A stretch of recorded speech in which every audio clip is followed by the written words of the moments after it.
Praise the Lord. மற்ற எல்லா நாட்களை பார்க்கல இந்த நாள்ல நாம இன்னும் அதிக சத்தமா சொல்லணும் இல்லையா? Praise the Lord. கர்த்தருக்கு ஸ்தோத்திரம். கிறிஸ்துவனுடைய உயிர்ப்பு என்பது நம்முடைய work கல்ச்சர்ல சொல்லுவாங்க மேனிக் மண்டே, வரிசம் டியூஸ்டே, பாதரிங் வெனஸ்டே, ஒரு பெரிய லிஸ்டே கொடுப்பாங்க. ஆனா அதே மாதிரி நம்முடைய வாழ்க்கையிலும் பாருங்க எவ்வளவோ காரியங்களை நாம் வாரம் முழுவதும் நாம் சுமந்து வருகிறோம். ஆனா thank God for the Sunday. Praise the Lord. கர்த்தருக்கு ஸ்தோத்திரம். அவர் உயிர்த்தெழுந்த இந்த ஞாயிறு இது நம்ம சர்ச் கேலண்டர்ல நம்ம ஏதோ மார்க் பண்ணியிருக்கிறது அவ்வளவுதான் இல்லையா? But in reality every Sunday is a resurrection Sunday. Hallelujah. Hallelujah. So every Sunday is a resurrection Sunday.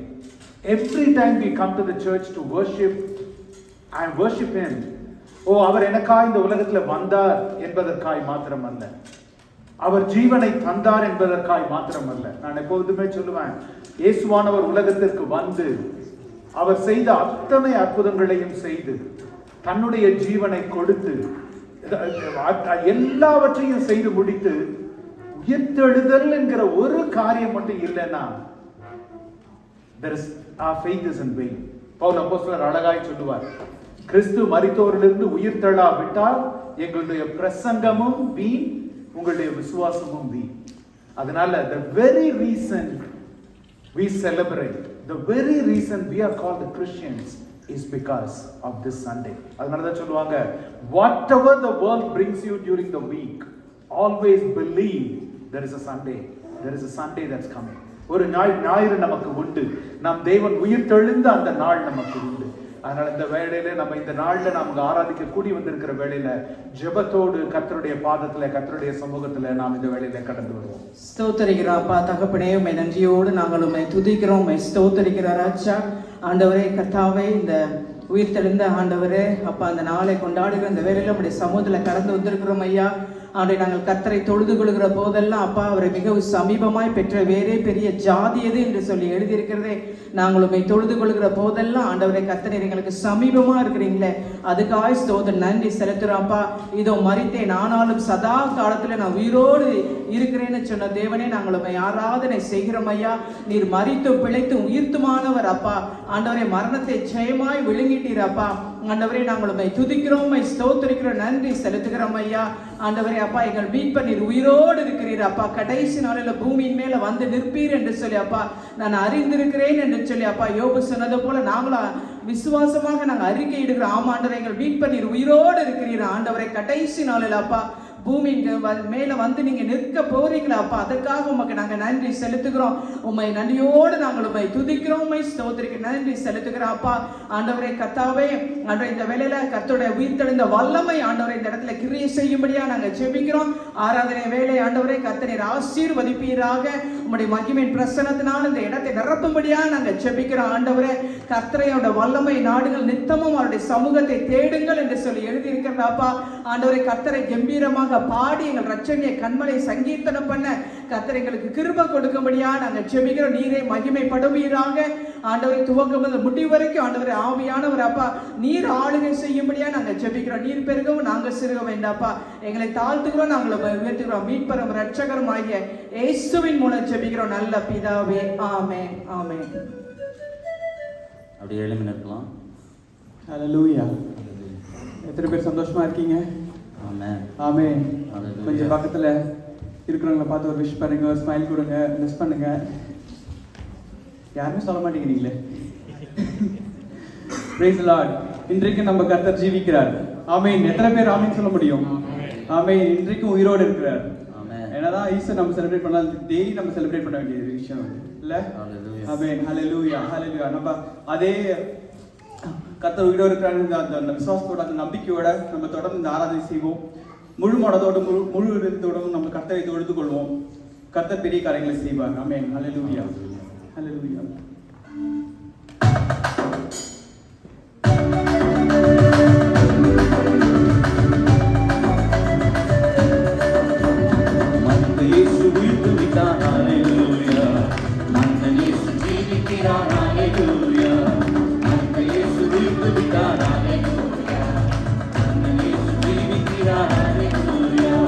Hallelujah.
ஜீவிக்கிறார். ஹalleluya ஹalleluya ஜீவிக்கிறார். மரித்த இயேசு உயிர்த்து விட்டார். ஹalleluya மரித்த இயேசு ஜீவிக்கிறார். ஹalleluya மரித்த இயேசு உயிர்த்து விட்டார். ஹalleluya மரித்த இயேசு ஜீவிக்கிறார். ஹalleluya ஹalleluya ஜீவிக்கிறார். ஹalleluya ஹalleluya ஜீவிக்கிறார். ஓ ஹalleluya ஜீவிக்கிறார். ஹalleluya ஹalleluya ஜீவிக்கிறார். கண்ணீரோடு மரியாள் போல அவரை தேடுவோம். கர்த்தர் இயேசு நமக்கு மீண்டு காட்சி தருவார். ஓ கண்ணீரோடு மரியாள் போல அவரை தேடுவோம். காட்சி தருவார். கனிவோடு பெயர் சொல்லி அழைத்திடுவோம். கனிவோடு பெயர் சொல்லி அழைத்திடுவார். கலக்கமின்றி காலமெல்லாம் சாட்சி பகர்வோம். கலக்கமின்றி காலமெல்லாம் சாட்சி பகர்வோம். ஹalleluya ஜீவிக்கிறார். ஹalleluya ஹalleluya ஜீவிக்கிறார். ஹalleluya ஹalleluya ஹalleluya ஜீவிக்கிறார். ஹalleluya ஜீவிக்கிறார். ஹalleluya ஹalleluya ஜீவிக்கிறார். ஹalleluya ஜீவிக்கிறார். ஹalleluya ஹalleluya ஜீவிக்கிறார். சர்வ வல்லவர் சொந்தமானார். ஓ சாவதென்றவர் என் ஜீவனானார். சர்வ வல்லவர் சொந்தமானார். சாவை வென்றவர். ஓ என் மனவாளர். சர்வ வல்லவர் என் சொந்தமானார். சாவை வென்றவர் என் ஜீவனானார். ஓ சர்வ வல்லவர் என் சொந்தமானார். சாவை வென்றவர் என் மனவாளர். ஹalleluya ஜீவிக்கிறார். ஹalleluya ஹalleluya ஜீவிக்கிறார். ஓ ஹalleluya ஜீவிக்கிறார். ஓ ஹalleluya ஹalleluya ஜீவிக்கிறார். ஓ ஹalleluya ஜீவிக்கிறார். ஹalleluya ஜீவிக்கிறார். ஹalleluya ஹalleluya ஜீவிக்கிறார். ஹalleluya ஜீவிக்கிறார். ஹalleluya ஹalleluya ஜீவிக்கிறார். ஓ ஹalleluya எல்லாரும் கரங்களை தட்டி ஆண்டவருக்கு மகிமை சொல்லுவோமா? ஓ அவர் ஜீவிக்கிறார். ஆகவே நானும் ஜீவித்திருக்கிறேன். ஆகவே நான் பிழைத்திருக்கிறேன். இந்த மாலை வேளையில அவருடைய ஜீவன் நம்முடைய வாழ்வில் கிரியை செய்து கொண்டிருக்கிறது. ஆகவே தான் நாம் இந்த மாலை வேளையில நின்று கொண்டிருக்கிறோம். ஓ ஹalleluya என்றைக்கோ மரித்து போயிருக்க வேண்டிய நாம் அவருடைய ஜீவனாலே, அவருடைய மரணத்தினாலே நமக்கு அவர் ஜீவனை, ஜீவ மார்க்கத்தை நமக்கு ஏற்படுத்தினார். ஜீவ மார்க்கத்தை நமக்கு ஏற்படுத்தினார். When we had nowhere else to go, He showed us that way. He said, I am the way, the truth and the life. அவர் சொன்ன, நானே வழியும் சத்தியமும் ஜீவனுமா இருக்கிறேன். நானே ஜீவ அப்பமா இருக்கிறேன். அன்றைக்கு பஸ்காவில் ஒரு அப்பம் பிடிக்கப்பட்டது, ரத்தம், ஒரு ஆட்டுக்குட்டி அடிக்கப்பட்டது என்று வாசிக்கிறோம். அதே போல இயேசு சொன்னார், நானே ஜீவ அப்பம் என்று சொன்னார். என்னிடத்துல வந்து பானம் பண்ணுங்கள் என்று சொன்னார். அன்றைக்கு அந்த சமாரிய பெண்ணை பார்த்து சொன்னார், come and drink of me, that you shall thirst no more. இனிமேல் நீ தாகம் அடையாதபடி நீ என்னிடத்துல வந்து பானம் பண்ணு என்று ஆண்டவர் சொன்னார். இந்த மாலை வேளையில ஆண்டவர் நம்ம பார்த்ததை தான் கூப்பிடுகிறார். ஒருவேளை you have tried so many things and you have come here so weary and tired. You are saying, I have tried everything in my life. என் வாழ்க்கையில் எல்லாவற்றையும் சோதித்து பார்த்தேன். ஆண்டவர் இன்னைக்கு உங்களை தான் கூப்பிடுறாரு. Come and drink of me. Come and drink of this stream. Come and drink of this river, a river of salvation. Oh, hallelujah. Amen, amen, amen. ஜீவிக்கிறார். இயேசு இன்றும் என்றும் மாறாத தேவனாய் ஜீவிக்கிறார். சிங்காசனத்தில் வீற்றிருக்கிற தேவன் அவர். வானமும் வானாதி வானங்களும் கொள்ளாத தேவன் அவர். சர்வ சிருஷ்டிக்கும் எஜமானனான தேவனாய் இன்றும் வீற்றிருக்கிறார். 7 பொன் குத்து விளக்குகளில் உலாவிக் கொண்டிருக்கிற தேவன் அவர். 7 பொன் நட்சத்திரங்களை கரங்களில் ஏந்தி இருக்கிற தேவன் அவர். நமக்காக பரிந்து பேசுகிற தேவன் அவர். ஒரு நாளும் ஒரே தரம் நமக்காக அடிக்கப்பட்ட ஆட்டுக்குட்டியானவர் இதோ இன்று உயிரோடு எழுந்து நமக்காக ஜீவிக்கிறார். நமக்கு ஜீவனை கொடுக்க ஜீவிக்கிறார். நம்மை நம்மை ஆண்டவர் ஒவ்வொரு நாளும் வேலி அடைத்து நம்மை பரலோக பாதைக்கு அடைத்து செல்ல, நம்மை புது சிருஷ்டியாய் மாற்ற இதோ அவர் இன்றும் என்றும் மாறாத தேவனாய் ஜீவிக்கிறார். ஒருவருடைய வாயை சும்மா இருக்க வேணாம். கர்த்தரை துதிப்போம், கரங்களை உயர்த்தி கர்த்தரை துதிப்போம். ஆண்டவர் தேவாதி தேவன், ராஜாதி ராஜா, கர்த்தாதி கர்த்தர், நமக்காக உயிரோடு எழுந்த தேவன். அவரை துதிப்போமா? அவர் நேற்றும் இன்று மாறாத தேவன். அவர் அழிக்கப்பட்ட ஆட்டுக்குட்டியாய் இருந்தாலும் நமக்கை மீட்டெடுக்க, நமக்காக பரிந்து பேச சிங்காசனத்தில் வீற்றிருக்கிற தேவன். அவரை நம்ம துதிப்போமா? அவரை நாம பாடுவோமா? நம்ம இயேசுவை உயிரோடு எழுப்பிய அதே வல்லமை இன்றும் நம்மை உயிரோடு எழுப்ப வல்லதா இருக்கிறது. அதே ஆவியானவர் நம்மை சாவுக்கு ஏதுவான சரீரங்களை உயிர்க்க வல்லவராய் இருக்கிறார். அதை விசுவசித்து கரங்களை உயர்த்தி நம்மை துதிப்போமா? ஆண்டவரை பாடுவோமா?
ஜீவாதிபதியான் நம் மத்தியில் உலாவுகிறான், ஜீவனை தருகிறவனாய் உலாவுகிறான். இதோ மரித்தேன், ஆனாலும் சதா காலங்களிலும் உயிரோடு இருக்கிறேன் என்று சொன்னவன் அவர் நம்மோடு கூட வாசம் பண்ணுகிறார். கடைசியாய் சொன்ன மத்திய 28ஆம் அதிகாரத்தில், நான் உங்களோடு கூட முடிவு பரியந்தம் நான் உங்களோடு கூட இருப்பேன் என்று சொன்னவர் நம்மோடு கூட வாசம், அவருடைய பிரசன்னம் நம்மோடு கூட இருக்கிறது. அவர் நம்மோடு கூட வாசம் பண்ணுகிற நம்மால் உணர முடிகிறது, நம்மோடு கூட அவர் நடக்கிறத உணர முடிகிறது.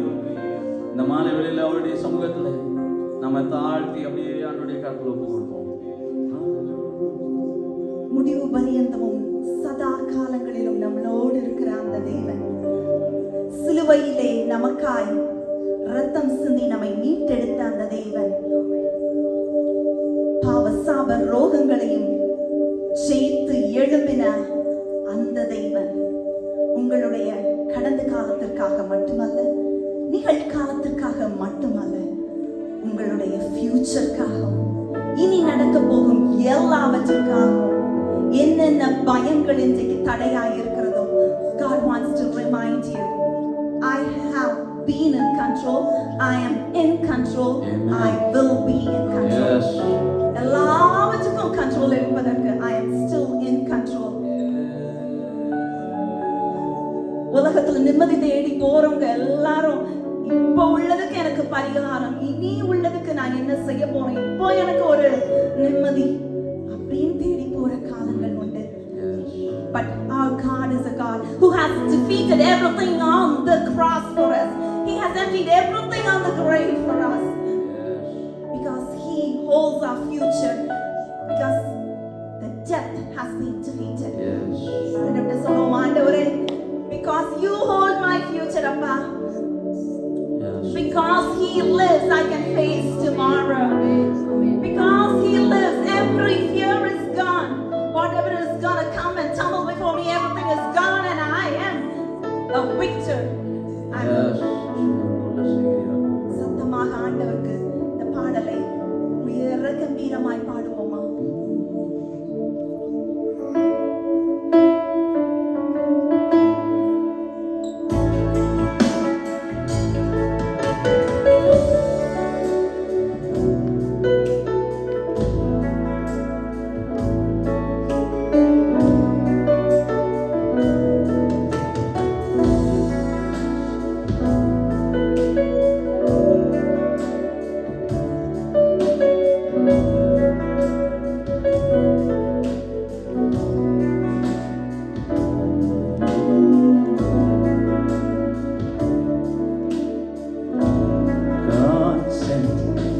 His son, they called him Jesus. He came to love, heal and forgive. He lived and died to buy my pardon. An empty grave is there to prove my Savior. Sing it out. Oh, because He lives. Everyone open up your mouth. I can face tomorrow. Make the faith declaration. He lives. Our fear is gone. Fear is gone. Because I know. Because I know. He holds my future. Oh, and life is worth the living just because He lives. I'll see Jehovah, a newborn baby, and feel the pride and joy He brings. But greater still, the calm assurance, this I can face uncertain days because He lives. Because He lives, I can face. Because He lives. Oh no. Because I know He holds my future. Oh, and life is worth the living just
நீ ஜீவிப்பதா எனக்கு பயம் இல்லப்பா. For my life is so secure in you. உன்னை என் உள்ளங்கைகளில் வரைந்து வைத்திருக்கிறேன் என்று சொன்னேன். உன்னுடைய கைகள் எங்களை தாங்கி கொண்டிருக்கிறீர்கள். அந்த உலகத்தை வார்த்தையினால தாங்கி கொண்டிருக்கிறேன் என்று வாசிக்கிறோம். The foundations of the world, O Lord, where we live, it has been sustained by your word. உன்னுடைய வார்த்தையினாலே தாங்குகிறேன். நீர் எங்களை தாங்குகிறீரப்பா. நீ சொல்ல ஆகும், நீர் கட்டளையிட நிற்குமையா. நாங்க பாடினது போல ஆண்டவரே, நீ சொன்னதுனால அன்றைக்கு எரிகோ கோட்டை விழுந்ததப்பா. ஏனென்றால் நீர் எங்களுக்கு ஜீவிக்க வாழ்வின் போராட்டங்கள், every enemy that we might face and every problem that we might face, oh God, it's still under your feet. உம்முடைய பாதத்தின் அடியில் இருக்கிறது ஆண்டவரே. Because he lives. அந்த ஜீவாதிபதி அப்படியே ஆராதிப்போமா? உங்க கரங்களை வானத்துக்கு நேராக உயர்த்தி, ஜீவனை தருகிறவரே, மரித்து போயிருக்கிற ஒருவேளை சூழ்நிலைகளா இருக்கலாம், சாவுக்கு ஏதுவான சூழ்நிலையா இருக்கலாம். Maybe you are saying everything is finished. எல்லாம் முடிஞ்சிருச்சியா? ஒருவேளை நீங்க சொல்லலாம். வேதத்துல இயேசு 3 விதமான பிணங்களை உயிரோடு எழுப்பினாங்க வாசிக்கிறோம். ஒன்று வீட்டுல, இன்னொன்று ரோட்ல, இன்னொன்று சுடுகாட்டுல. 3 விதமான பிணங்களை இயேசு உயிரோடு எழுப்பினாங்க. ஒருவேளை உங்க பிரச்சனை வீட்டோடு இருக்கிற பிரச்சனையா இருக்கலாம், வெளியே தெரியாதுன்னு சொல்லலாம். ஒருவேளை சமுதாயத்துக்கே தெரிந்த ரோட்டு பிரச்சனையா இருக்கலாம். Maybe it has come to the road. Everyone knows about your problem. இல்லாவிட்டால் அது சுடுகாட்டுக்கு போன பிரச்சனையா இருக்கலாம். எல்லாம் முடிஞ்சிருச்சு brother, all hope is lost, I have buried it அப்படி சொல்லலாம். ஆனா தேவனுடைய வார்த்தை அது ஜீவனுள்ள வார்த்தை. உங்க சூழ்நிலைக்குள்ள இந்த வார்த்தை கடந்து வரும்போது, லாசருவை உயிரோடு எழுப்பின அதே வல்லமையின் ஆவியானவர் இந்த இடத்துல உலாவை கொண்டிருக்கிறார். He is moving in this place. அப்படியே ஆண்டவர் ஆராதிப்போமா? உயிரோடு எழுந்தவரே, நாங்கள் ஆராதனை செய்கிறோம் டாடி. ஓ உயிரோடு எழுந்தவரே, உம்மை ஆராதனை செய்கிறோம். ஜீவனின் அதிபதி, ஜீவனின் அதிபதியே,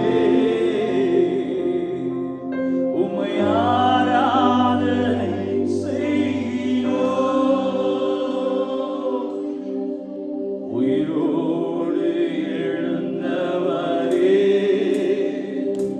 உம்மை ஆராதனை செய்கிறோம்.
பரிகரிக்கப்பட வேண்டிய கடைசி சத்ரு மரணம் என்று வாசிக்கிறோம். அந்த மரணத்தையும் தம்முடைய மரணத்தினாலே ஜெயித்தார். ஜீவனோடு இருக்கிறார். கடைசி சத்ரு, the last enemy is death என்று வேதத்தை வாசிக்கிறோம். உலகம் வாழ்க்கையில் அநேகம் போராட்டங்களை நீங்க சந்தித்துக் கொண்டிருக்கலாம். If you could be victorious in the last enemy that he faced, அப்படியே அவங்க வாழ்க்கையில் இருக்கிற எல்லா போராட்டங்கள் மேலேயும் கர்த்தரால் ஜெயத்தை தர முடியும். அவர் ஜீவிக்கிறவராக இருக்கிறார். இந்த நாளில் செய்யுமே, இறங்கி வந்து செய்யுமே, இந்த நாளில் செய்யுமே, இறங்கி வந்து செய்யுமே, ஒரு அற்புதம் நம்ம காண செய்யுமே.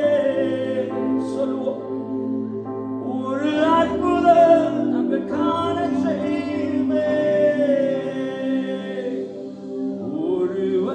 ஒருவராய் பெரிய செய்பவர் நீதானே செய்யா. ஒருவராய் பெரிய அதிசய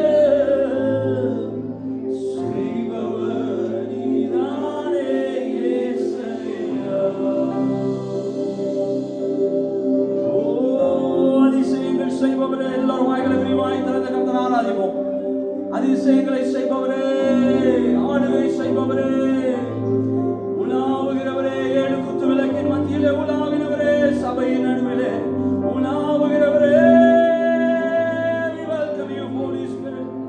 பரிசுத்த ஆவியானவரே, இந்த இடத்துல அசைவாடுகிறதற்காக நன்றி ஆண்டவரே. சண்டோரோடு ஆண்டவரே.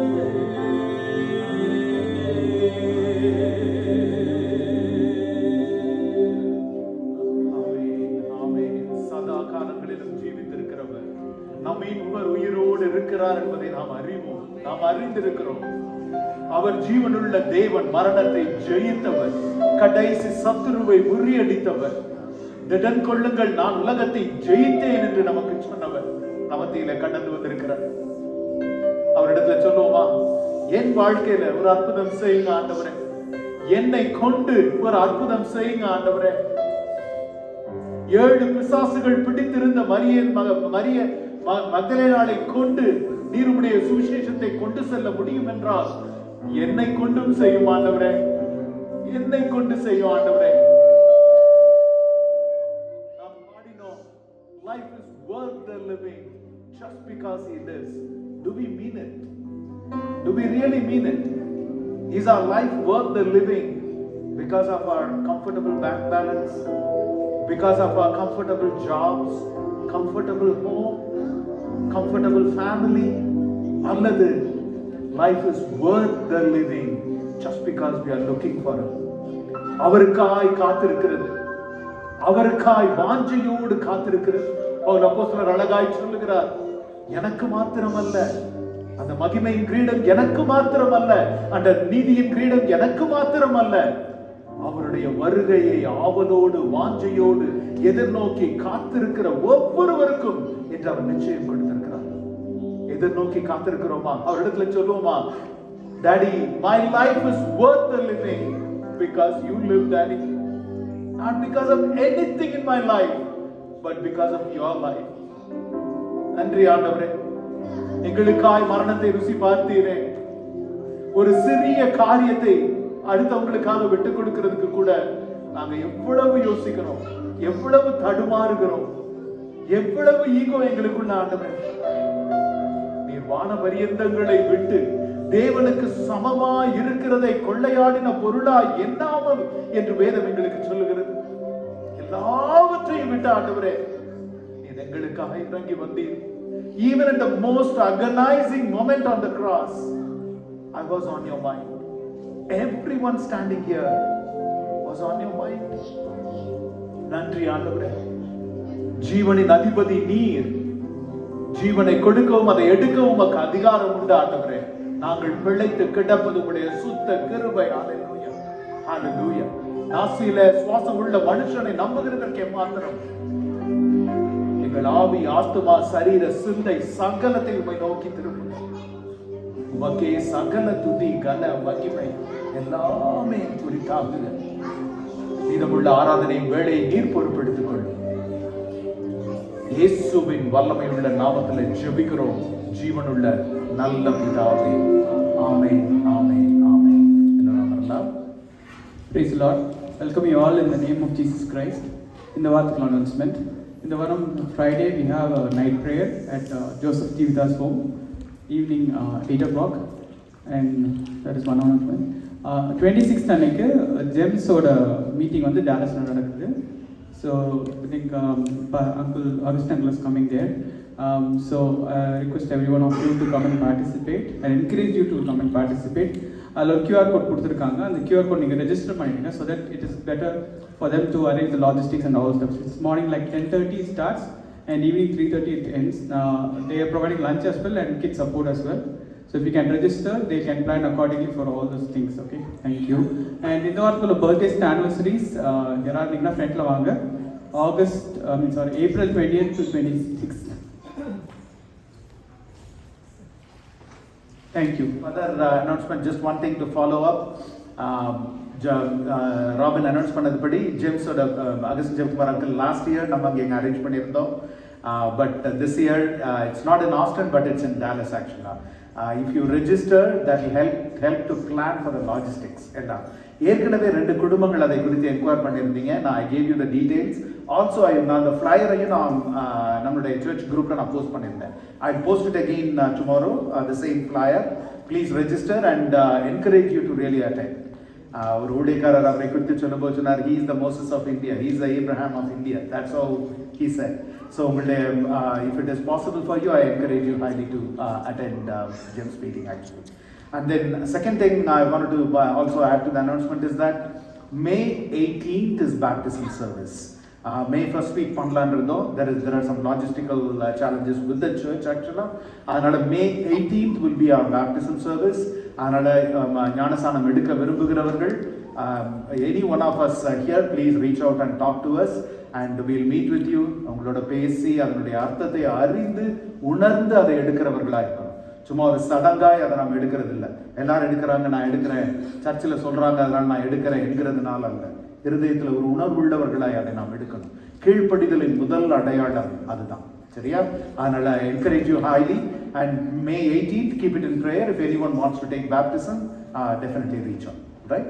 ஜெபிக்கலாம். கிருபையுள்ள நல்ல ஆண்டவரே, ஜான் நான்சிக்காய் இந்த வேளையில் நம்முடைய சமூகத்திற்கு வருகிறோம் அப்பா. திருமண பந்தத்தில் இணைத்தவர் நீர் ஆண்டவரே, அழைத்திருக்கிறவர் நீர் ஆண்டவரே. அப்பா, அவர்களோடு அதிகமாய் அவர்கள் விசுவாச வாழ்க்கையில ஓட்டத்துல ஆரம்பித்த நாட்களை குறித்து பேச கர்த்தர் நீர் கிருபை கொடுத்திருக்கிறீர். அறிந்திருக்கிறேன் ஆண்டவரே, எந்த நிலையிலிருந்து எந்த நிலைக்கு நீர் அழைத்து வந்திருக்கிறீர் என்பதை அறிந்திருக்கிறேன் ஐயா. உம்மால் மாத்திரமே கூடும் ஆண்டவரே. மனுஷரால் கூடாத காரியங்கள் இவை ஆண்டவரே.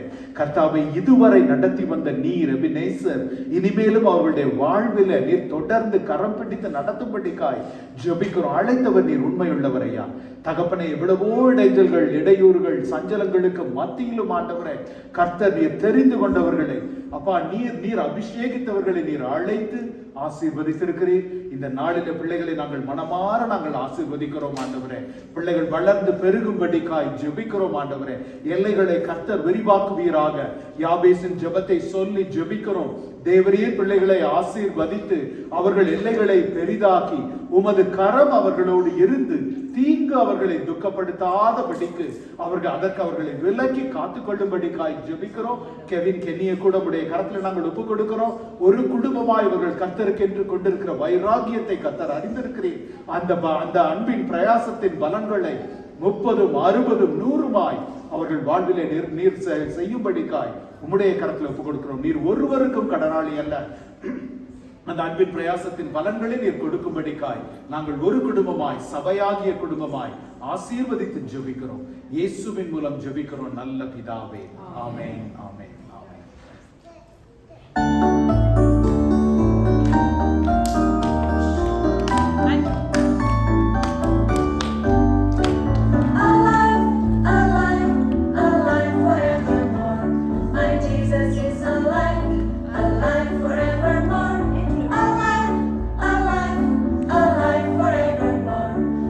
Jesus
trees. The rain is dancing it on the rooftops.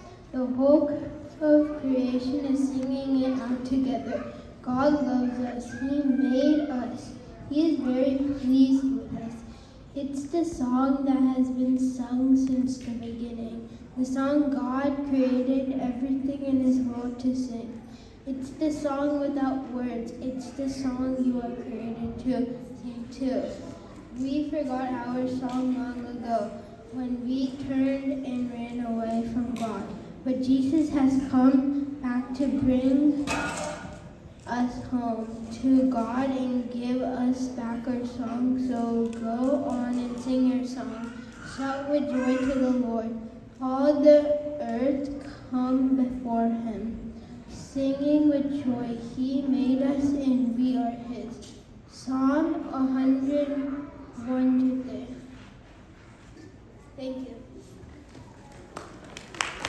Yowan Balanu iratanji. Yesu avale noki. Nane wir teladalum. Jivenumai irikaren. Yene visu vasi kurafan. Maridalum. Bilepan. Amen.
is done. Now, on the throne of majesty, the waters will complete. He reigns in victory. I'll sing hallelujah to the King. He is worthy to receive all the worship we can bring. What He's done, what He's done. All the glory and the honor to the Son. My sins are forgiven, my future is heaven. I praise God for what He's done. Praise God for what He's done.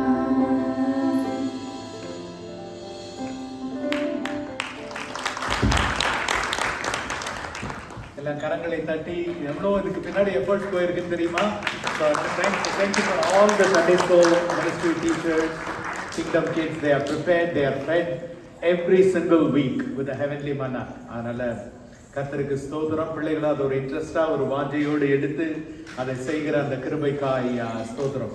You know, as particularly the last group as they were performing, I was just remembering almost every one of them, we know them from this, very little ages. கர்த்தருக்கு ஸ்தோத்திரம். சிறு வயதிலிருந்தே இந்த பிள்ளைகளை பலரை அறிந்து கர்த்தர் அவங்க வாழ்க்கையில எவ்விதமாய் ஆசீர்வதித்து வளர்த்து கொண்டு வந்திருக்கிறார் என்பதற்காக கர்த்தருக்கு நன்றி செலுத்துவோம். கர்த்தருடைய நாமம் மகிமைப்படட்டும். இந்த நாளில நாம் உயிர்த்தெழுதலின் வல்லமை, உயிர்த்தெழுந்த அந்த ஞாயிறு, அதை குறித்து நாம் பேச வரும் பொழுது ஒரு ஆயத்தத்தோடு நாம் வந்திருக்கிறோம். நம்ம we all know like biblically there is no numerological importance, but there is biblical importance of 40 days. 40 நாட்கள் 40 நாட்கள் 40 நாட்கள்னு பல இடங்கள்ல வேதத்துல நாம் வாசிக்கிறோம் இல்லையா? லைக் ஃபார் எக்ஸாம்பிள் கோலியாத்தை எடுத்துக்கொள்ளுங்க.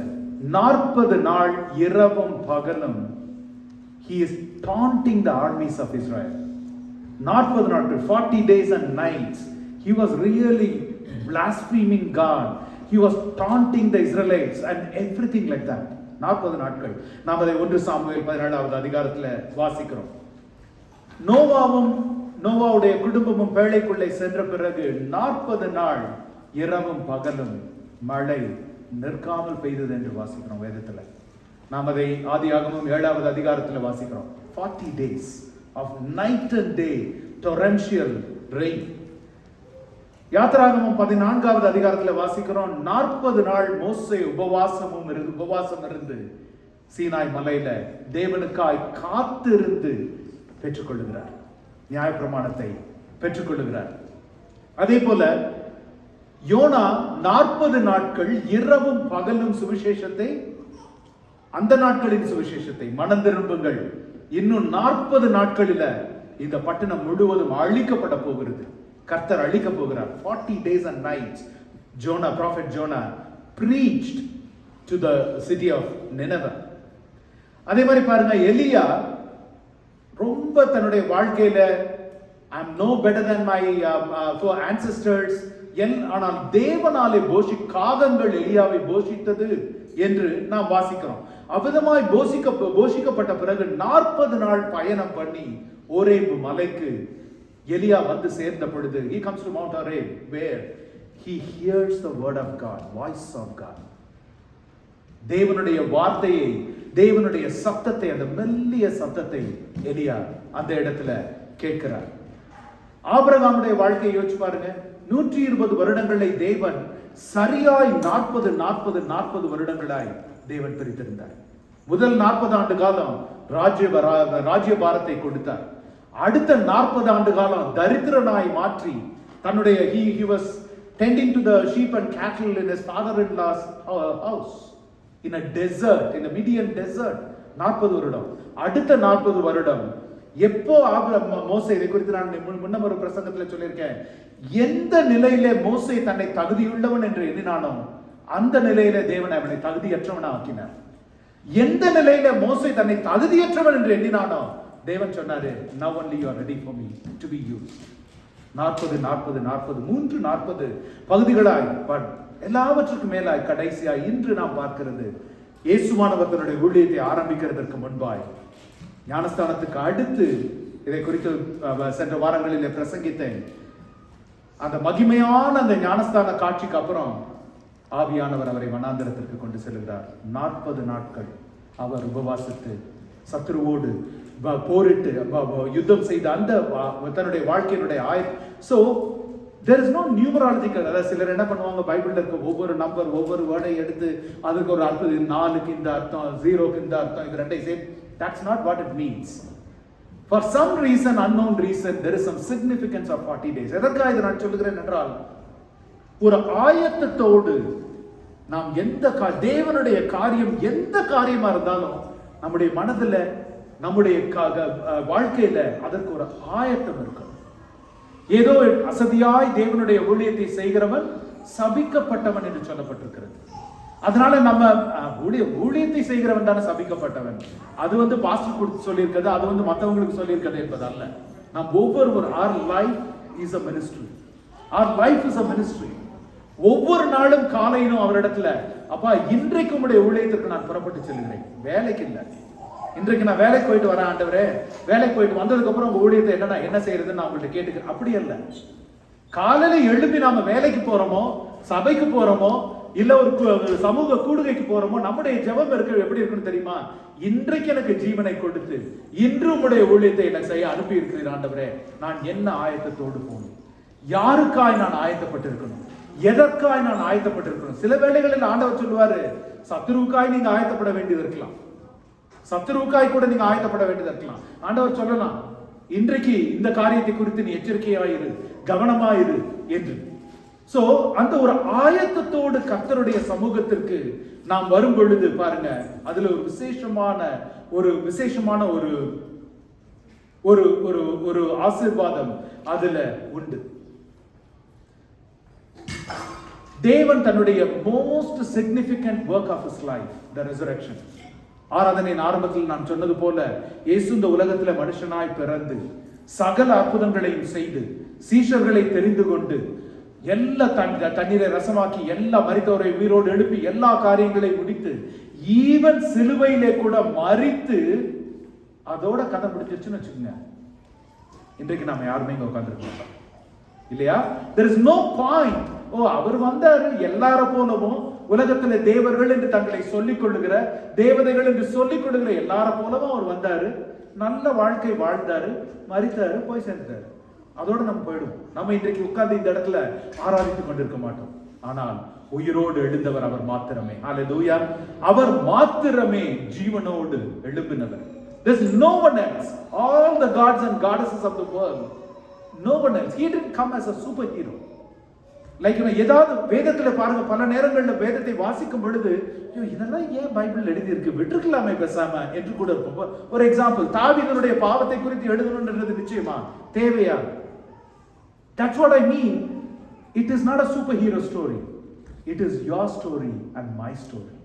உங்களுடைய கதை, என்னுடைய கதை. உங்களுக்காக, எனக்காக அவர் ஜீவனோடு வந்தார்.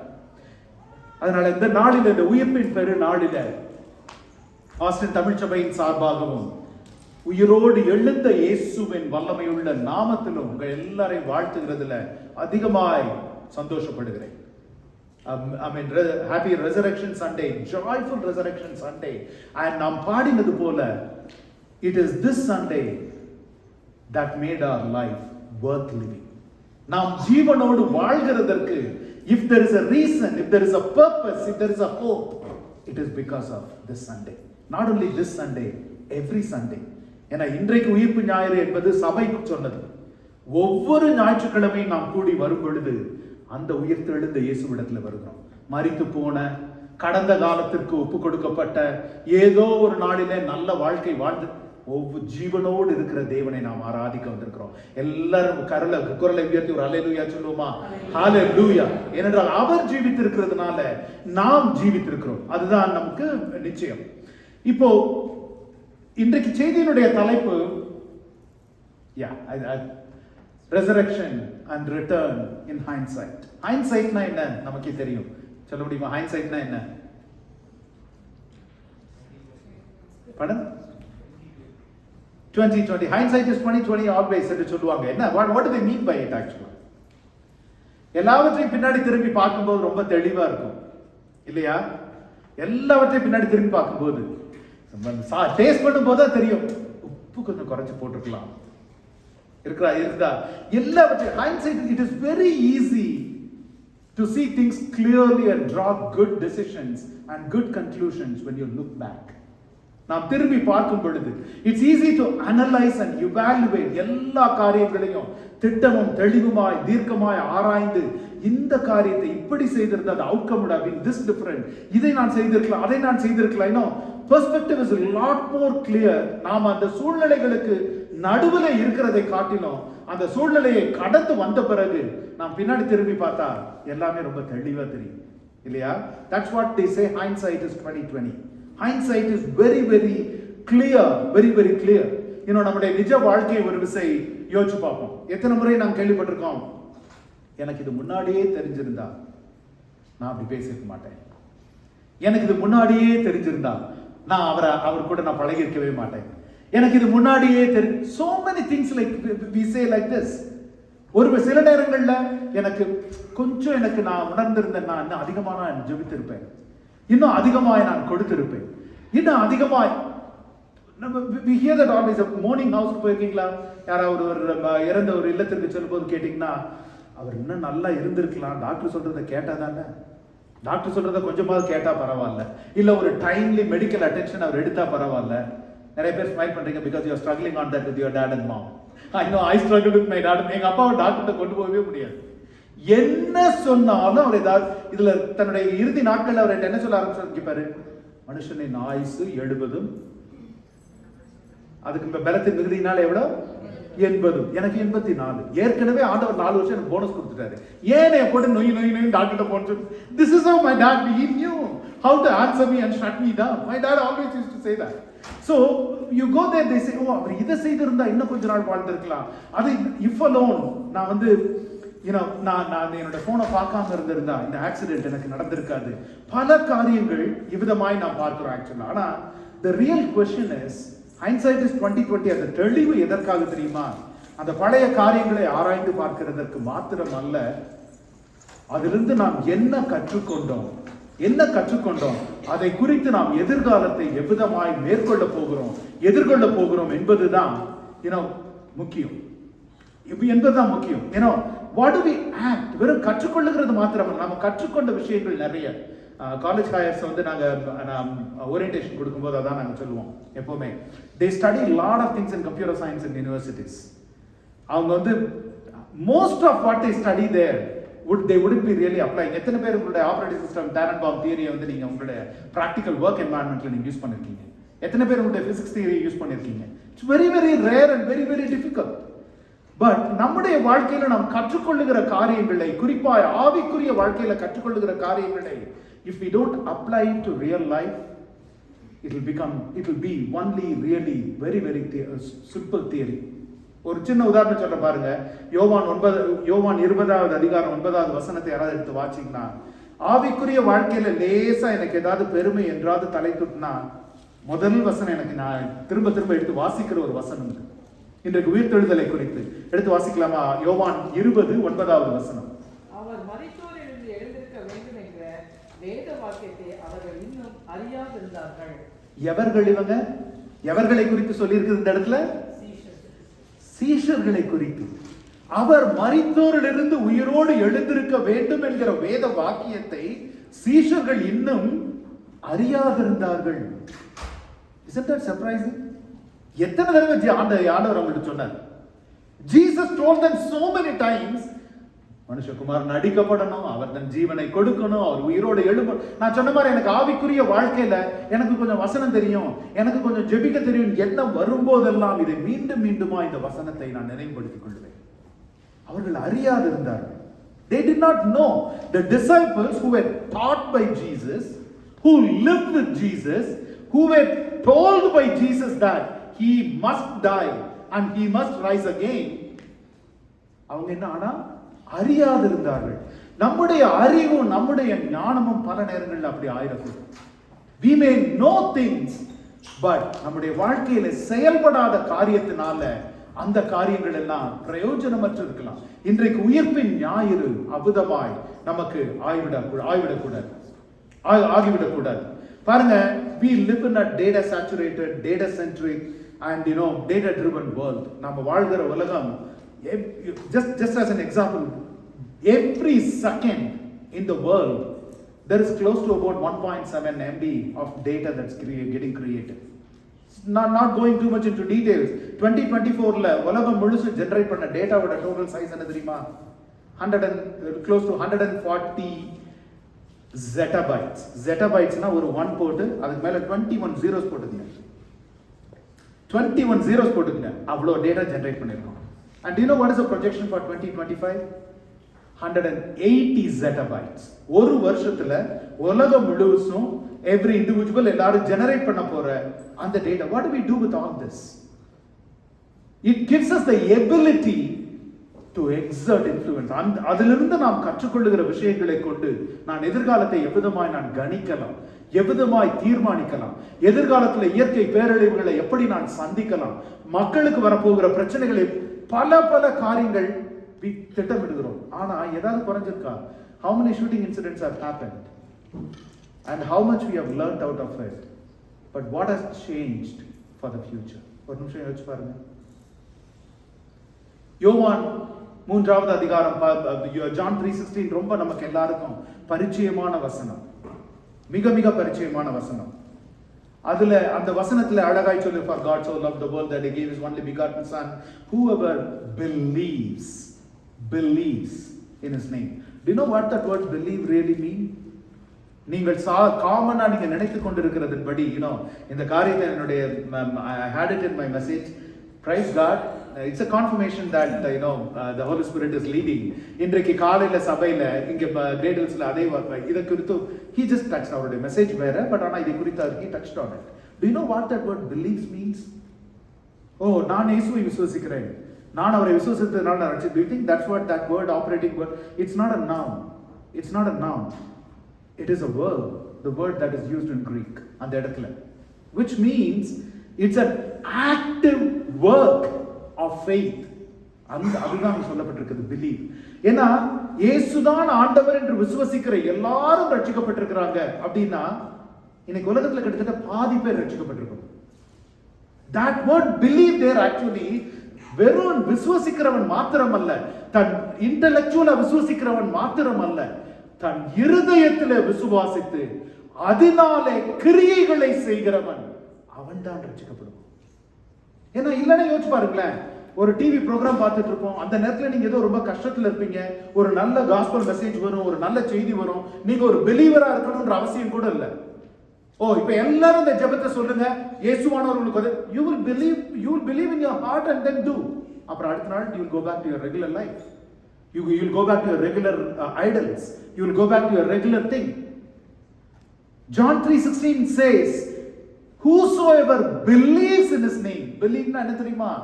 விசுவாசிக்கிறது மாத்திரமல்ல, அந்த விசுவாசம் அவனுடைய வாழ்க்கையின் நடவடிக்கைகளை, the action from your. ஏன்னா அப்படி இல்லைன்னு வச்சுக்கோங்க, யாக்கோபு அழகாய் சொல்லுகிறார், even demons believe. பிசாசுகள் என்ன செய்யுது? விசுவாசிக்கிறது. What is the difference between your belief and my belief then?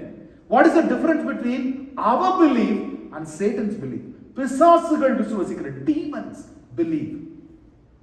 So that word in John 3:16 is not just theoretical belief, is not intellectual belief. It is a life of faith. It is a life that looks like you believe. Looks like you believe.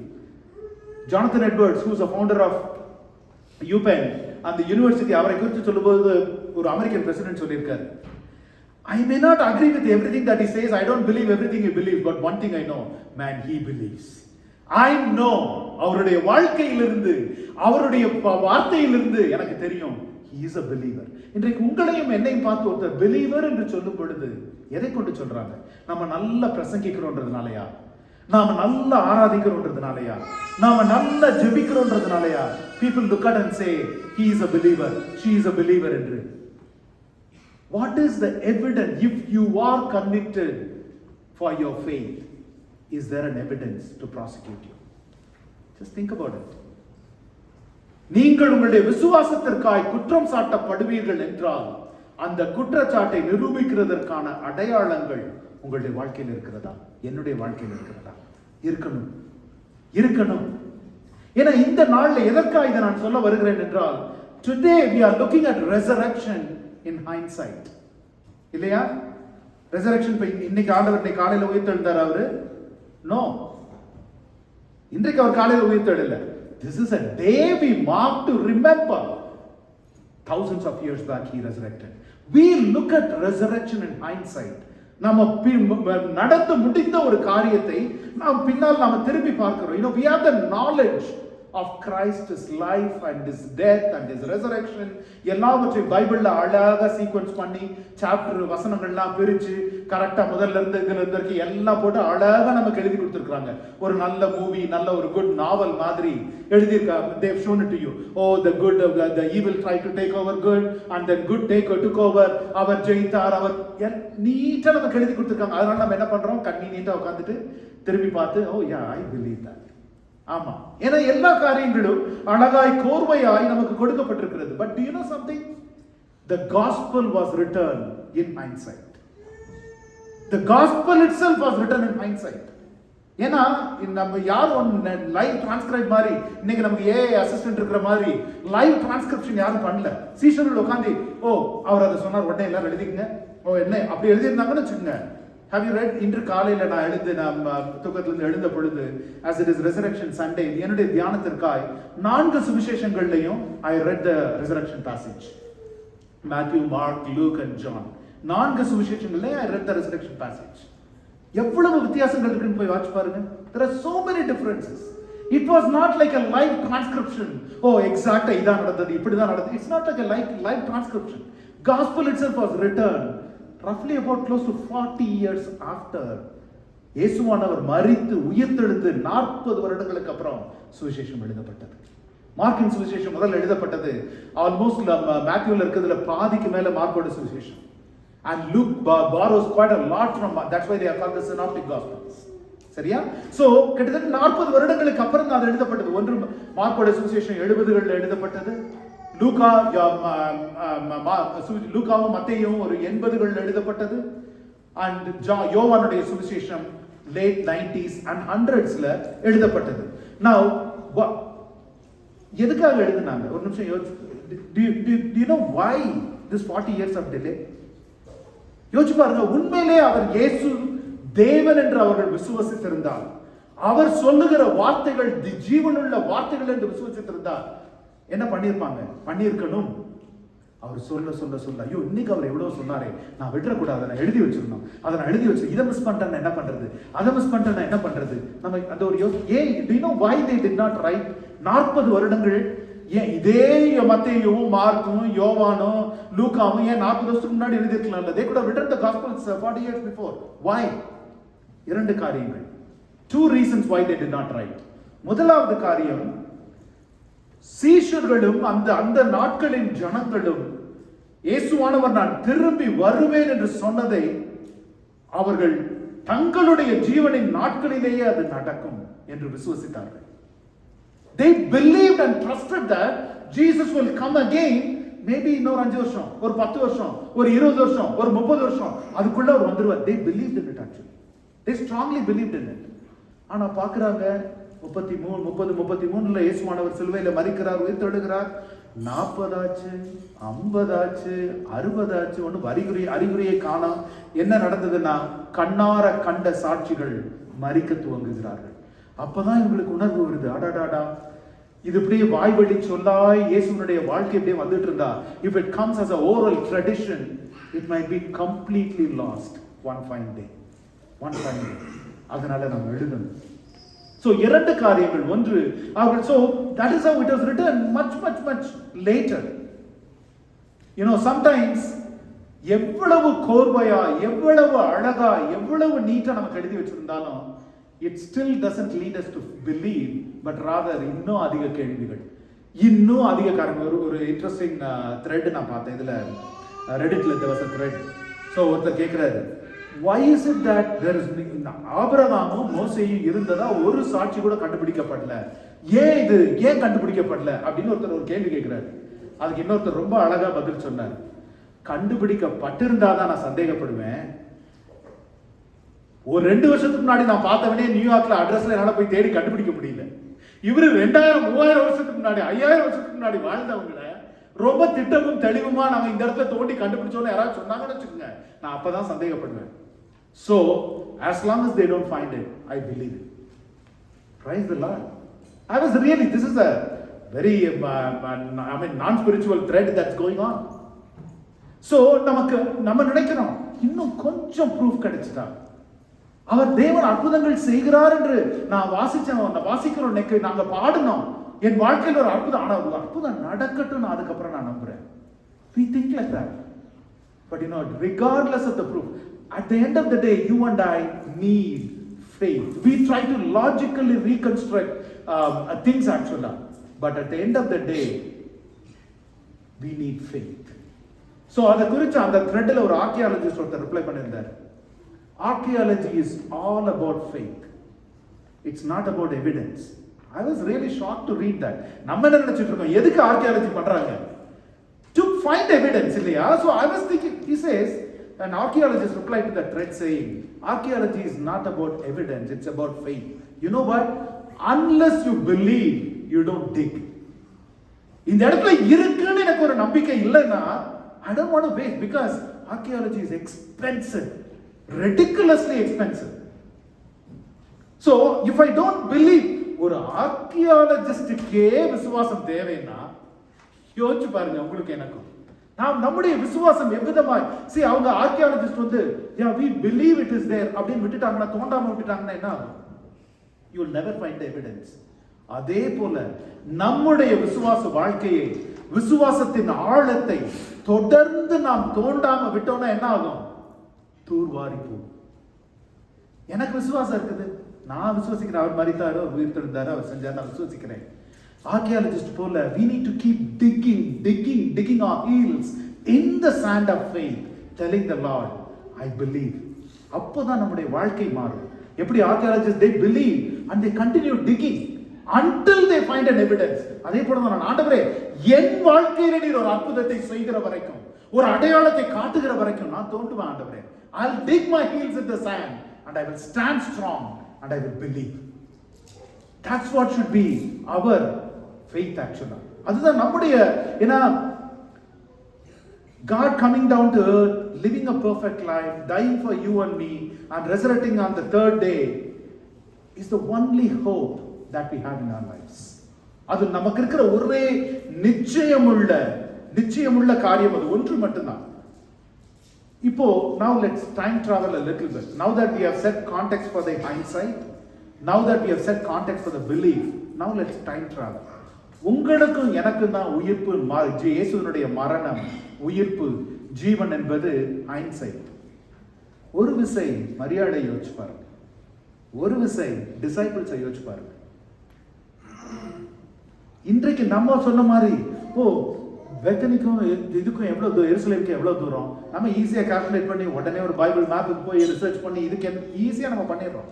Just imagine Mary and the disciples at the foot of the cross.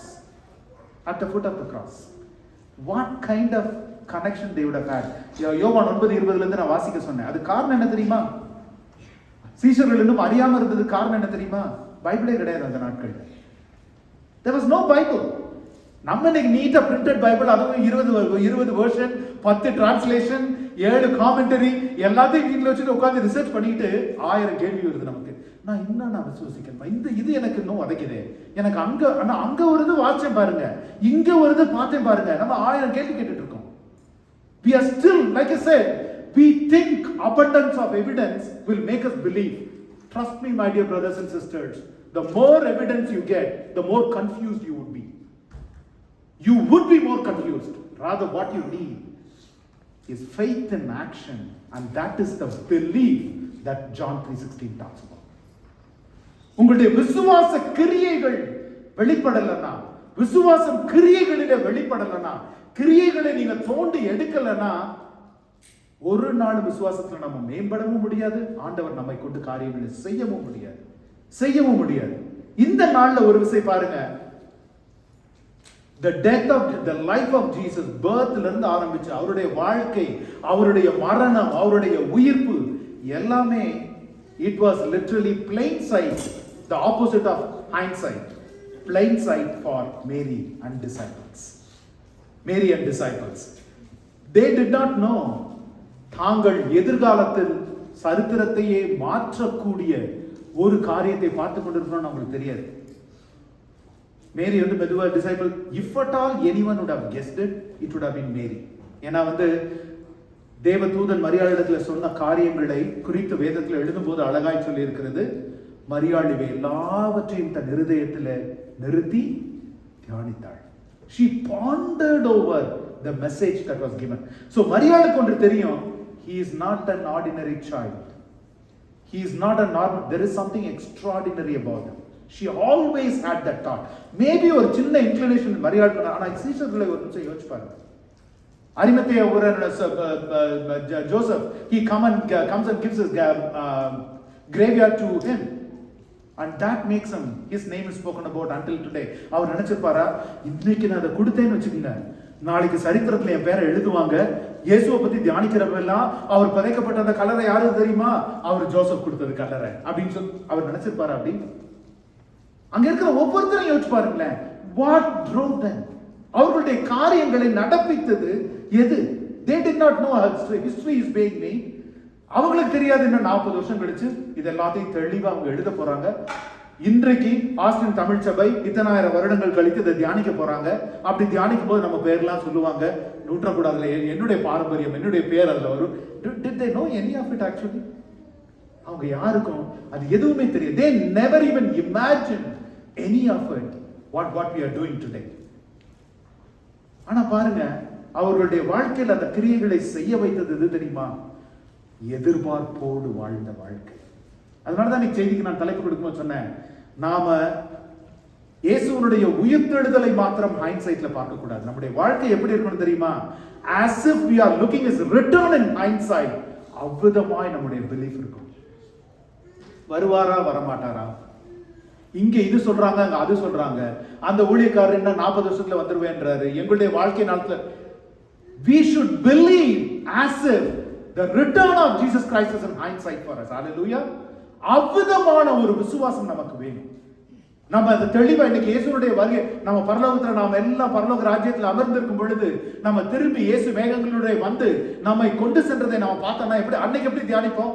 ஆஹா எப்படி மகிமையா இருந்துச்சு தெரியுமா, அவர் வந்தார் மேகங்களோட, அப்பா எங்களை கூட்டி, அதெல்லாம் that is how அதனாலதான் வேதம் சொல்லுகிறது, தரிசனம் இல்லாத இடத்திலே ஜனங்கள் சீர்கெட்டு போவார்கள். தரிசனம்ன்றது நாளைக்கு மழை பெய்யும். இன்றைக்கு நியூ இயர்ல போய் இந்த ப்ராபசி கேட்டீங்கன்னா இருக்கிற காமெடி இருக்குது, அங்க பூகம்பம் வரும், இங்க இடி இடிக்கும், அங்க மழை பெய்யும். ஐயா இதுக்கெல்லாம் வெதர் பீப்புள் இருக்காங்க. ஆண்டவர் அந்த தீர்க்க தரிசனத்தை கொடுக்கிறதுக்கு உங்களை கொண்டு போய் நிறுத்தலாங்க. பாருங்க, அந்த நமக்கு தரிசனம் எதை குறித்து இருக்க வேண்டும் என்றால் தேவனுடைய வருகையை குறித்து இருக்கணும்.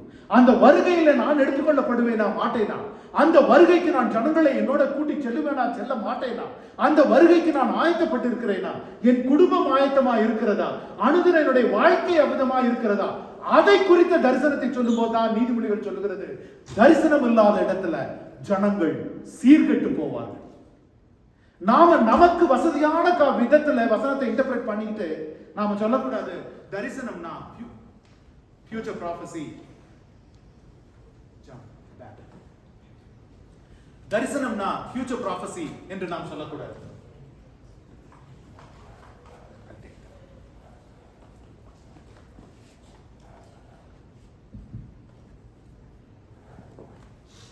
So we cannot say இந்த தரிசனம் வந்து எனக்கு நான் ஜெபிச்சு பார்த்தேன், நான் உபவாசித்து பார்த்தேன். உண்மையிலே சொல்ல போனா நமக்கு அவருடைய வருகையை குறித்த தரிசனம் இருக்குமானால் இந்த உலகத்தின் தரிசனங்கள் ஒன்றுமே இல்லை. அவர் சாதாரணமா கொடுப்பார். நீங்க பார்க்கிற பொழுது, நீங்கள் ஜெபிக்கிற பொழுது, நீங்க நடக்கிற பொழுது, நீங்க உட்கார்கிற பொழுது, நீங்கள் காண்கிற மனுஷருக்கு, நீங்க ஜெபிக்க போகிற மனுஷருக்கு தேவன் அந்த தரிசனங்களை கொடுப்பார். ஆனா நம்ம தரிசனத்தின் வாஞ்சை எதை குறித்து இருக்கணும் தெரியுமா? அவருடைய வருகையை குறித்து இருக்கணும். அதனால தான் நான் போட்டேன் the title as I was praying, I said not only the resurrection, நம்முடைய விசுவாசம் எவ்விதமா இருக்கணும்னா, not just looking at resurrection in hindsight, we should look at return also in hindsight. அவ்வளவு தெளிவாய் ஆண்டவரே, உலகத்துல எந்த ஆதாரம் இருந்தாலும் இல்லாவிட்டாலும் நம்புவேன், நான் நம்புறேன் ஆண்டவரே, உம்முடைய விசுவாசம் நீர் நிச்சயமாய் வருவீர் என்று. இவ்விதமான சூழ்நிலையில ஒரு விஷயம் யோசிச்சு பார்ப்போம்.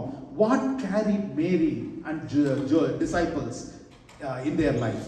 எது அவர்களை இவ்வளவாய் உந்தி தள்ளினது? ஒரே ஒரு காரியம் மாத்திரம்தான். ஒரே ஒரு, அதாவது through this particularly அவர்களை நாம இன்று சொல்லுகிற இந்த புனித வாரம் என்று சொல்லுகிறோம், ஹோலி வீக் என்று நாம் சொல்லுகிறோம் இல்லையா?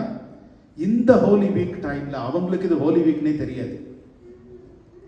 What they went through, how did they face it and how did they bear it? யோசிச்சு பாருங்க. For people of the way, they were wayless, clueless, directionless. So அவங்க வந்து they were directionless completely. For people of the way, அதாவது யாரும் appreciate பண்ணலனாலும் பரவாயில்ல, they were ridiculed. ஆமா, நம்பி போனீங்கல்ல, 3 வருஷம் பின்னாடியே சுத்துனீங்கல்ல, அவர் நல்லா ஏதோ சொல்றாருன்னு சொன்னீங்கல்ல, போயிட்டாரு இப்போ. What do you do? Imagine that whole week how they would have been treated. What gave them the energy to hang in there? There are only 2 things. ரெண்டு காரியங்கள் மாத்திரம்தான் அவர்கள் அதை கடந்து செல்ல உதவி செய்தது.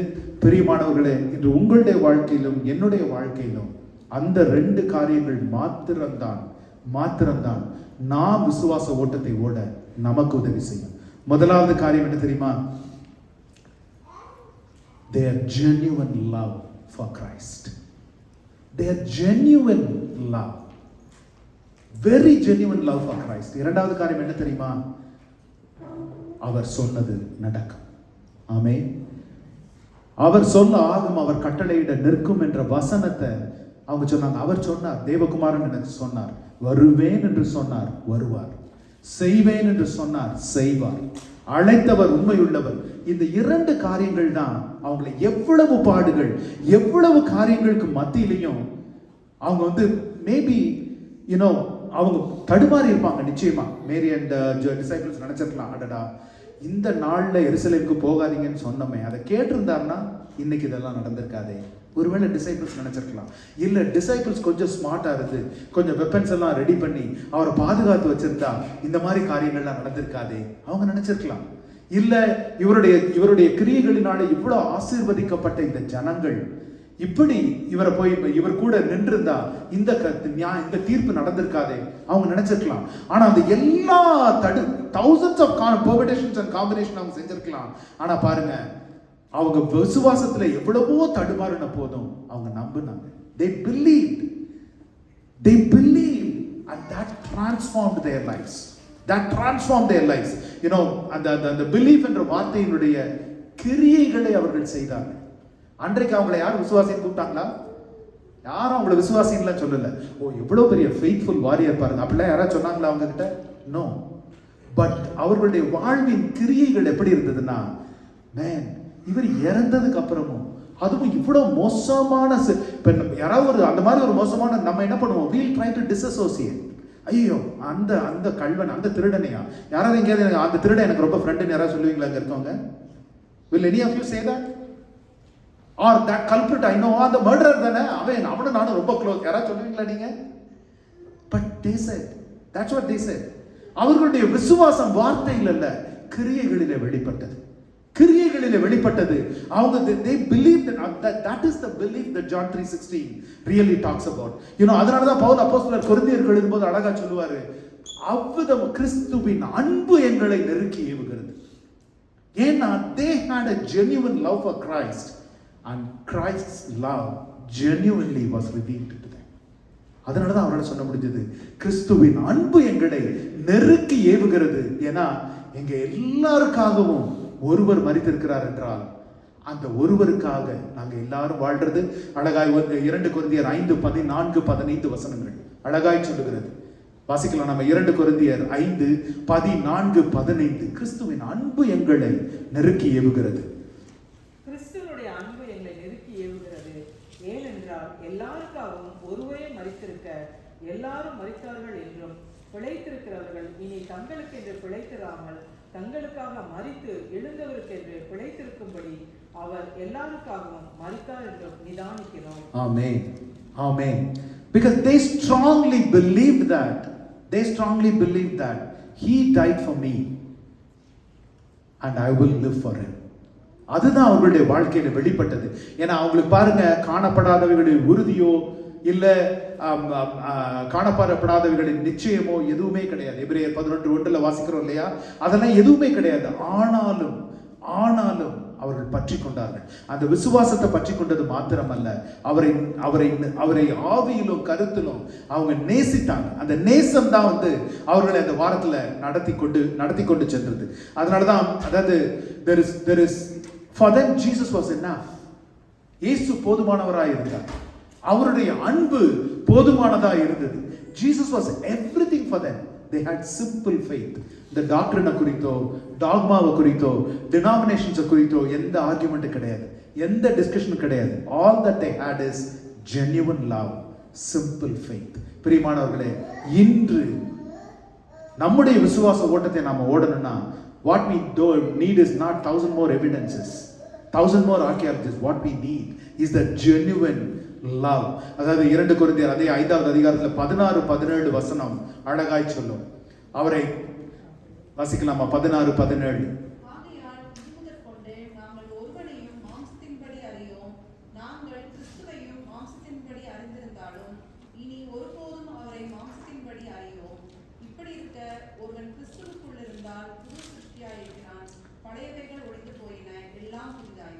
ஆமென், ஆமென்.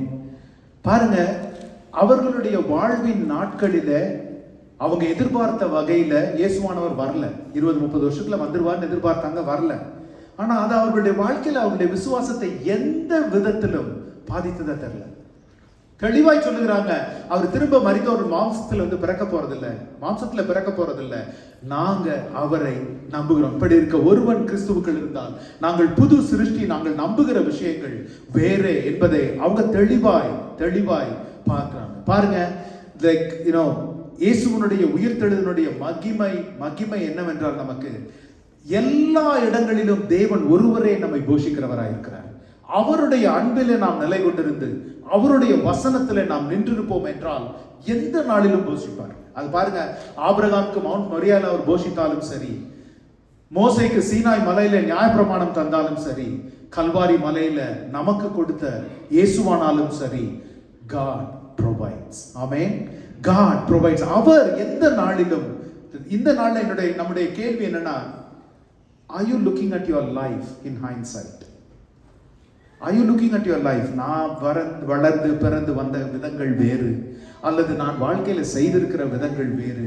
நான் எவ்வளவு காயப்படுத்தியிருக்கேன் எனக்கு தான் தெரியும். Some of the people whom I wounded are not even alive. I can't even go back and ask for an excuse.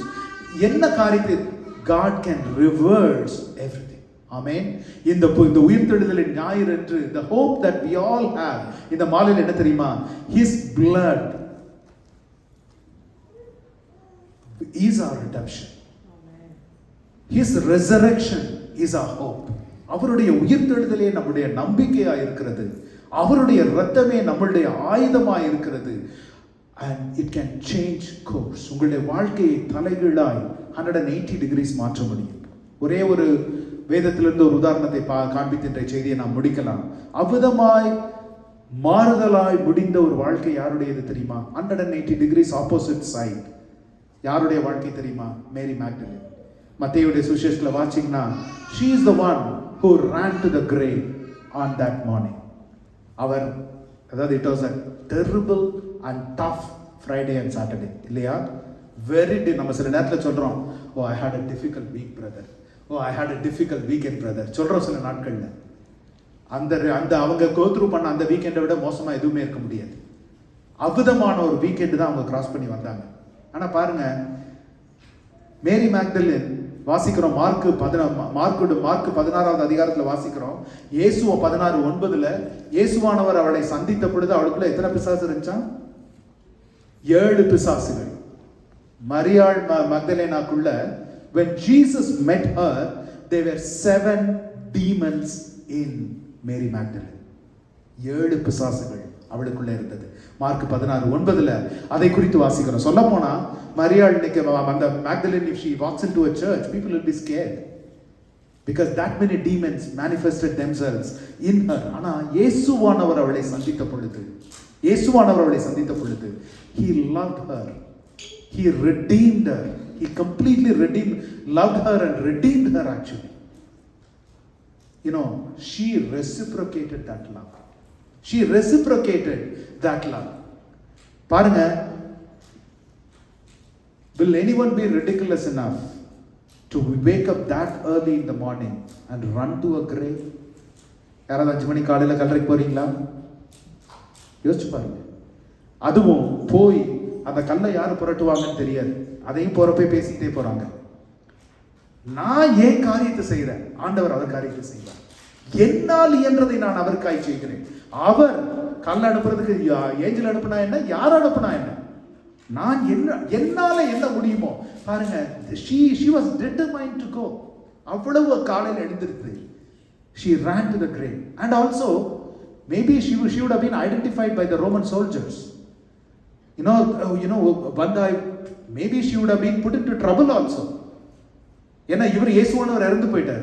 அங்க இருக்கிற காத்து கொண்டிருக்கிற ரோமன் சோல்ஜர்ஸ் கரெக்டா அவளை ஐடென்டிஃபை பண்ணி கவர்மெண்ட்டுக்கு ரிப்போர்ட் பண்ணி தூக்கி யார் என்ன வேணா செய்யட்டும், நான் என் ரட்சகரை தேடுகிறேன். she didn't care about the consequences.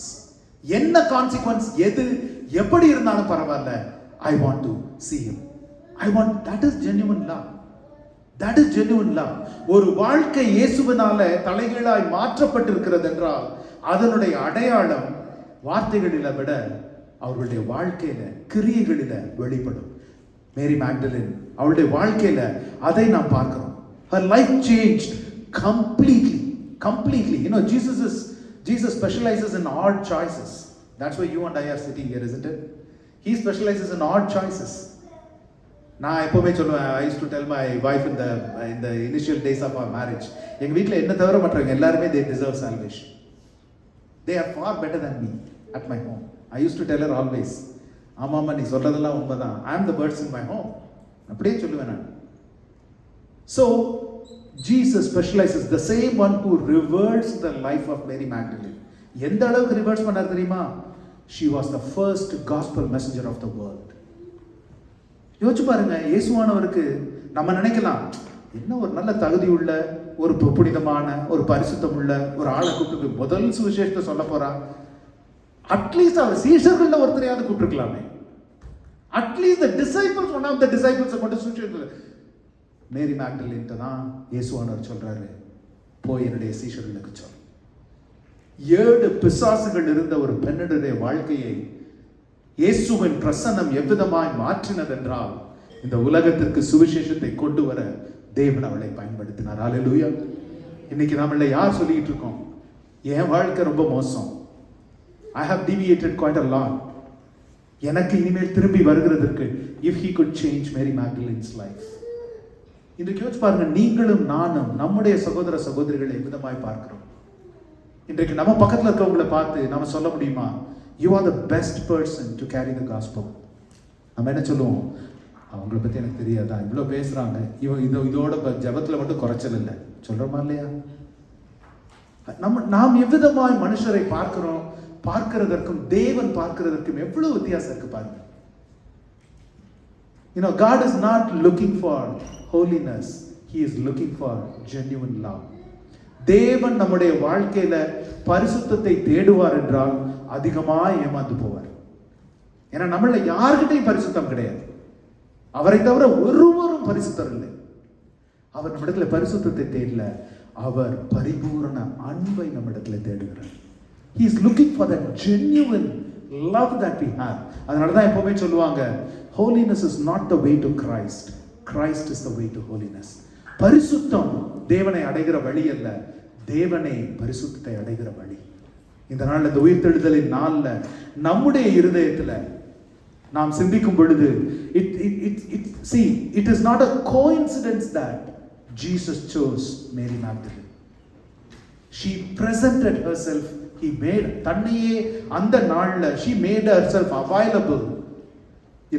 ஒரு பாவியாய் இருந்த, பிசாசு பிடித்திருந்த மகள், she was the chosen vessel of Jesus to bring the first gospel to this world. It's not only that she reversed her life, he reversed the destiny of mankind. The whole destiny of mankind. மனுக்குலத்தின் அந்த ஒரு hopelessness, fatalism எல்லாவற்றையும் அவர் திருப்பி போட்டார். பாருங்க, the sin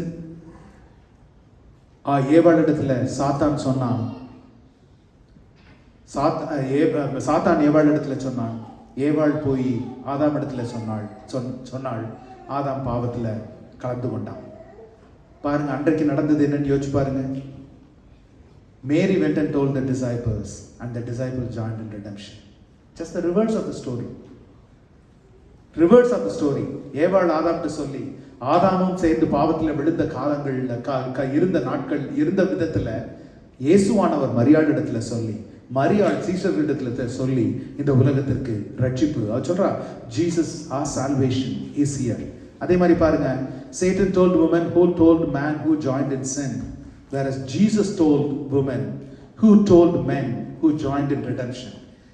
ஆதாமுடைய பாவம் நம்மை அந்த from garden to grave கொண்டு போனது. ஆனா பாருங்க, இயேசுடைய ரத்தம் நம்மை அந்த கல்லறையில் இருந்து நம்மை அந்த தோட்டத்திற்கு மீண்டுமாய் அழைத்து சென்றது. அதனால Satan led a woman and exploited her. Satan revealed a lie and exploited the woman. Jesus revealed the truth and redeemed her. இன்றைக்கு அந்த சத்தியத்தை நாம் அறிந்திருக்கிறோமா? As we close today, அவருடைய உயிர்த்தெழுதலின் வல்லமையை நாம் அறிந்து கொள்ள வேண்டும் என்றால், பவுல் அப்போஸ்தலர் சொல்லுகிறது போல, we have to cross the Good Friday. We have to carry the crosses of our life. I close with this quote. I think it is Martin Luther King Jr. who said this quote. I may not be the man who I ought to be. I may not be the man who I need to be. I may not be the man who I must be. But one thing I know for sure, I am not the one man who I used to be. Hallelujah. I am not a man who I used to be. நாம் ஒவ்வொருவருடைய சாட்சியும் அதுவாக இருக்குமானால் நம்முடைய வாழ்க்கை கிரியை செய்கிற விசுவாசத்தினால நிறைக்கப்படும். எல்லாரும் எழுந்து நிற்கலாமா? இன்றைக்கு அவரிடத்துல நாம் கேட்க வேண்டியது, அப்பா, என் வாழ்க்கையில விசுவாசத்தின் கிரியைகள் வெளிப்படணும் ஆண்டவரே. உயிரோடு எழுந்தவர் நீர். உம்மை ஆவியில நான் கருத்துல ஆராதனை செய்யலாம், ஆவியில ஆராதனை செய்யலாம். அந்த ஆராதனையும் அந்த ஆராதனையின் வாழ்க்கையில தொடர்ந்து வரணும் ஆண்டவரே. என் வாழ்க்கையில விசுவாசத்தின் கிரியைகள் மேம்படணும், விசுவாசத்தின் கிரியைகள் வெளிப்படணும். அபுதமாய் வெளிப்படும் பொழுது ஆண்டவரே, நீர் என் வாழ்க்கையில செய்கிற அதிசயம் மாத்திரம் அல்ல, என்னை கொண்டு நீர் செய்கிற அதிசயங்கள் இன்னும் பெரியதா இருக்கும். நான் உம்முடைய கரத்தின் கருவியாய் மாறணும் ஆண்டவரே. இந்த உயிர்த்தெழுதலின் ஞாயிறு, இந்த உயிர்த்தெழுதலை நாங்கள் தியானிக்கிற வேளையில அந்த உயிர்த்தெழுதலுடைய வல்லமையை அறிந்தவனாய், அதை தரித்தவனாய் நான் நிற்கணும் ஆண்டவரே. ஒரு மரியாள் மக்தலேனாவுடைய வாழ்க்கையை நீர் மாற்ற முடியும் என்றால், தலைகீழாய் மாற்ற முடியும் என்றால், என்னுடைய வாழ்க்கையை நீங்க மாற்ற முடியும். உம்முடைய இரத்தத்திற்கு மிஞ்சின ஆயுதம் எதுவும் இல்லை. உம்முடைய உயிர்ப்பை விட பெரிய அதிசயம் எதுவும் இல்லை ஆண்டவரே. Salvation is the greatest miracle I have in my life. அந்த விசுவாசத்தை அனல் மூட்டி எழுப்புங்க. விசுவாசத்தின் கிரியைகள் என்னிடம் வெளிப்படும்படிக்காய், ஏதோ உயிர்த்தெழுதலை நான் ஹைண்ட்சைட்ல பார்த்து விசுவசிக்கிறேன் என்கிறது மாத்திரமல்ல, my belief about return of Christ is like a hindsight. நான் தரிசனத்திலே அதை கண்டு, மேகங்களோட நீர் வந்து எங்களை கூட்டி செல்லுகிறதை தரிசனமாய் கண்டு, ஒவ்வொரு நாள் அதற்காய் நாங்கள் வாஞ்சிக்க, ஒவ்வொரு நாள் அதற்காய் காத்திருக்க, ஒவ்வொரு நாளும் அதை நாங்கள் ஜீவிக்க, சுவாசிக்க கர்த்தாவே நீங்க எங்களுக்கு பலன் தாங்க. இந்த உயிர்த்தெழுதலின் ஞாயிறுல நாங்கள் கேட்கிறது, தகப்பனே, there is one life that changed the history of the world, that divided history, and we claim we know that life. அந்த ஜீவன் எங்களிலே கிரியை செய்யட்டும், எங்களிலே கிரியை செய்யட்டும். கிருபையுள்ள நல்ல ஆண்டவரே, இந்த நாளிலே தகப்பனே, உயிர்த்தெழுதலின் ஞாயிறுல, உயிர்த்தெழுதலின் நாளிலே தகப்பனே, அதை நாங்கள் தியானிக்கிற வேளையில எங்களோடு பேசி இருக்கிறீர். எங்கள் வாழ்க்கையில எந்த விசுவாசத்தின் கிரியைகளில நாங்கள் இன்னும் குறைபட்டு இருக்கிறோமோ, எந்த இடத்துல வெறும் வார்த்தையில மட்டும் நாங்கள் நின்று கொண்டிருக்கிறோமோ, அது எங்களுடைய வாழ்க்கையில வெளிப்படும்படிக்காய் எங்களை ஒப்புக் கொடுக்கிறோம் ஆண்டவரே. மரியாதை போல எங்களுடைய வாழ்க்கையில தலைகீழாய் மாற வேண்டிய காரியங்கள் பல உண்டு. அன்று மரியாதையின் வாழ்க்கையில அதை செய்த நீர் இன்று என்னுடைய வாழ்க்கையில செய்ய நீர் வல்லவராய் இருக்கிறீர். உமக்கொப்பானவர் ஒருவரும் இல்லை ஆண்டவரே. There's no one else who raised up from the dead. And Father God, அந்த உயிர்த்தெழுதலின் வல்லமை எங்களிலே கிரியை செய்யும்படிக்காய் தனிப்பட்ட வகையிலும் சரி, சபை என்கிற வகையிலும் சரி, கிரியை செய்யும்படிக்காய் எங்களை தாழ்த்தி உடைய கரத்தில் ஒப்புக் கொடுக்கிறோம் ஆண்டவரே. ஒரு குடும்பமாய் ஒப்புக் கொடுக்கிறோம். சபை என்பது கர்த்தருடைய மனவாட்டி. சபை என்பது கர்த்தருடைய மனவாட்டி. நாங்கள் எங்களை பரிசுத்த அலங்காரத்தினால, உம்முடைய பிரசன்னத்தினால அலங்கரித்துக் கொள்ள எங்களுக்கு கிருபை கொடுங்க. உம்முடைய வருகைக்காய் அனுதினமும் வாஞ்சையோடு காத்திருக்கிற, எதிர்பார்த்திருக்கிற ஒரு கிருபையை எங்களுக்கு கொடுங்க.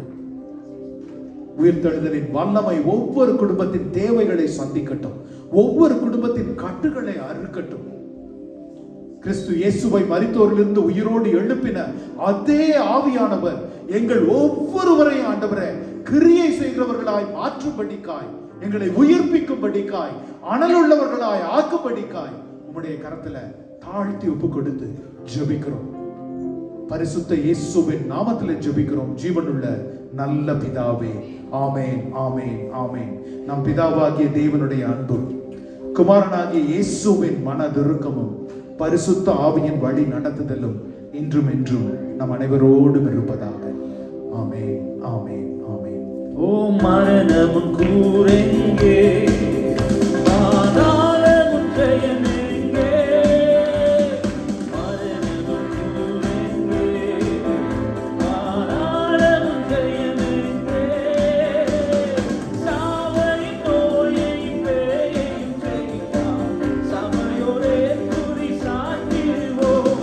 சாவையின் நோயையும் பேயையும் ஜெயித்தான், சபையோரே துதி சாற்றிடுவோம். உயிர்த்தெழுந்தாரே, அல்லேலூயா, ஜெயித்தெழுந்தாரே. உயிருடன் எழுந்த மீட்பரே, சொந்தமானாரே. உயிருடன் எழுந்த மீட்பரே, சொந்தமானாரே. Amen. Happy Easter once again to all.